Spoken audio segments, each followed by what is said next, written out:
بسم اللہ الرحمن الرحیم۔ آپ نے الف سے لے کر یا تک سارے حروف پڑھ لیے ہیں۔ امید ہے کہ آپ کو تمام حروف کی پہچان بھی ہو گئی ہوگی اور ان کی آواز سے بھی آپ بخوبی واقف ہو گئے ہوں گے اور آپ وہ آوازیں نکال بھی سکتے ہوں گے۔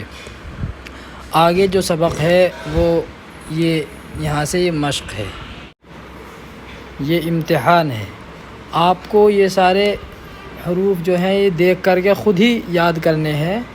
یہ تا سے لے کر کے دال تک اس میں سارے حروف ہیں، بس آپ کو ان میں ان کی پہچان کرنی ہے کہ جو شروع میں لکھا ہوا ہے یہ کیا لفظ ہے، کون سا حرف ہے، اس کے آگے پھر کون سا حرف ہے، اس کے آگے پھر کون سا حرف ہے، ان میں خا کون سا ہے، ان میں جیم کون سا ہے، ان میں میم کون سا ہے، ان میں شین کون سا ہے۔ یہ سارے آپ کو اس میں خود ہی یاد کرنے ہیں، خود ہی دیکھنے ہیں۔ آپ کو پیچھے نہیں دیکھنا، آپ کو صرف اسی میں دیکھنا ہے۔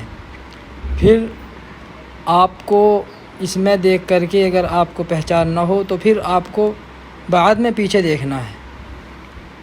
پہلے غور و فکر خود کرنا ہے، اس کے بعد جب سمجھ میں نہ آئے پھر پیچھے دیکھنا ہے، یا جو پہلے کے سبق ہیں وہ ان کو دیکھنا ہے کہ ان میں جو لفظ جو حرف ہماری سمجھ میں نہیں آ رہا، جو شکل ہماری سمجھ میں نہیں آ رہی، تو پہلے اسباق میں وہ جو ہے اس کو کیا بتایا گیا ہے۔ مثال کے طور پر ہا ہے، ہا آپ کی سمجھ میں نہیں آ رہا کون سا ہے، تو آپ جو پہلے اسباق ہیں یا تو ان کو دیکھیں، یا جو یہ اس سے پہلے کا جو صفحہ ہے آپ اس کو دیکھیں۔ یہ صفحہ ہے، آپ اس کو محفوظ رکھ لیں، ٹھیک ہے۔ اگر آپ کو وہاں پر دکھائی نہیں دیتا تو پھر آپ اس صفحے میں اور اس صفحے میں دیکھیں، ٹھیک ہے۔ چاہے اس کا اسکرین شاٹ لے لیں، لیکن پہلے آپ کو اسی صفحے میں دیکھنا ہے۔ یہ جو سبق ہے آپ کو پہلے اسی میں غور و فکر کرنا ہے کون سا حرف کیا ہے، ورنہ تو بیکار ہو جائے گا پڑھانا، ٹھیک ہے۔